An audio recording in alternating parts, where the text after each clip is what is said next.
Stress means that you're alive. It affects all of us. You can't escape it. It's not a bad thing.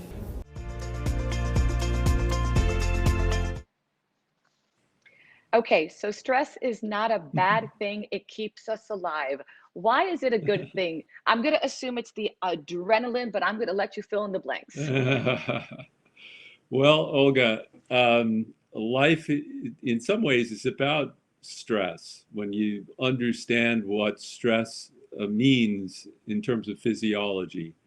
So, when you're asleep, you find physiological changes that alert you to the awakening mechanism. So why does that happen? It happens because your body understands that you're going to need to meet the challenges of your everyday life. And in order to do that, you're going to need to maintain your energy balance. You're going to be able to, you're going to need to find the energy to actually live your life successfully. So stress and life go together. In a way, if you enjoy living, you're going to need to enjoy stress. And I think, express to you the fact that there are different types of stress. And life is involved with what we call normal stress. But there are other kinds that can be kind of nasty, but we can talk about that in a moment if you wish.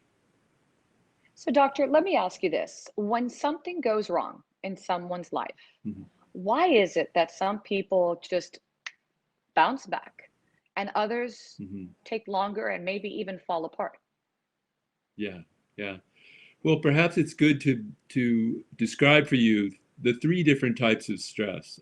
I just mentioned normal stress, the kind of everyday stress that we all feel when we awaken in the morning and face our normal daily life, our working life or our family life. That's normal stress. Then there's tolerable stress. So perhaps you have a job like yours, Olga, where you have to really understand the material and deal with deadlines or what have you. And your boss may give you a lot of work to do. And you need to then bump up your energy level to meet that tolerable stress. And you can do it because you have something we call resilience. You have know-how, you have experience. You can do it and you can thrive both in normal stress and intolerable stress. However, there's also something we call toxic stress. And toxic stress is something different. All of us can reach our toxic stress level if the stress around us is severe enough, traumatic enough. And certainly living in a time of the pandemic has taught us that fact, that people may have been going about their lives with normal stress and tolerable stress, but now during COVID, they're starting to experience levels of toxic stress. Certainly in my profession as a physician, many of us have gone from normal and tolerable stress into toxic stress. And now to answer your question, some of us can tolerate more toxic stress than others. And that really defines this topic of resilience. And it's very interesting. It certainly has come into its own recently. You can't open a newspaper or read an article when they're not talking about this concept of resilience. So some of us have learned to build resilience into our lives, and perhaps that's something we can talk about during this session. We can talk about the kind of ingredients, the components of human resilience. So let's talk about that. Let's talk about building that human resilience. And I also want to bounce on what you just said regarding COVID, obviously it being more than a year now, a devastating pandemic. When that stress becomes chronic, if you will, doctor, can it then lead to depression? So a couple questions there. regarding Yes. can it lead to depression? And then how do we build that resilience in our bodies? Yes. Yes. Okay. So just to spin that thread of resilience through your two questions. First of all, Olga, we're all born with a genetic endowment. We all have a set of genes from our mothers and our fathers. And we all have strengths based on our genetic endowment. But we all have vulnerabilities as well. Part of living is learning what our strengths are and what our vulnerabilities are. With that in mind, when we think about early childhood and development, there's something we now have come to learn is very important. It's called epigenetics. And what we mean by that is while you have a genetic endowment, it's important to realize that your environment around you is actually activating certain genes and deactivating other genes. So what does that mean? It means that someone with a genetic vulnerability, if they are developing in a highly nurturant environment with mothers and fathers who are giving consistent high-level care, may find their healthy genes activated and their less healthy genes deactivated. And that creates a protein pattern which is healthy and actually down the road can provide a higher level of resilience to stress. Now, it's a complicated concept because we all need some stress as developing children in order to have what we call stress inoculation.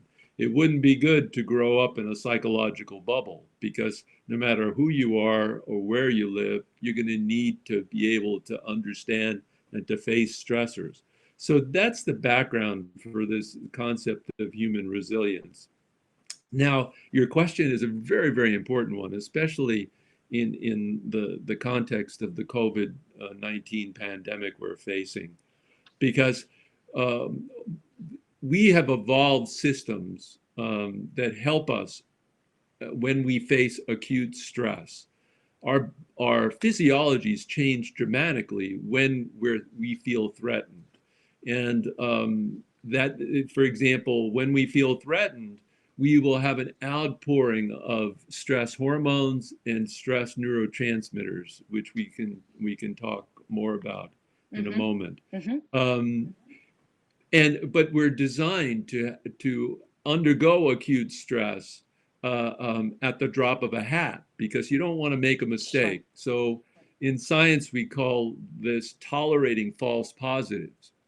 And if you're resilient, you will have the emergence of an acute stress response, but you'll be better able to dampen that stress response if, in fact, there's no real threat there. So we all have acute stress responses very often. And if we're resilient, we're able to downregulate those acute stress responses and get back to our baseline physiology, where we're not losing a lot of energy, which makes us vulnerable to metabolic syndrome, which then makes us vulnerable to whatever illness we're vulnerable to. So that's acute stress. And anxiety oftentimes accompanies an acute stress response. So all of us feel anxious under certain situations. But then when the threat or the thing that's making us anxious passes, we return to our baseline brain physiology. Now, some of us, if we have a hard time getting back to baseline after acute stress, that can lead to persistent stress response. Others will have traumatic experiences from which they don't easily recover. That can lead to a chronic stress response. And that's where depression can really sometimes take hold of us. So when we're designing antidepressants, for example, we use in animals what's called the learned helplessness model. And what does that mean? Learned helplessness really means that we've experienced acute stressors and we haven't been able to emerge from that stress physiology, and we start to become hopeless. And so we then get mired in this state of chronic stress. And we have And doctor, changes that really reflect that depression that you're talking about. And certainly COVID right. has brought that out in many of us in society. Absolutely.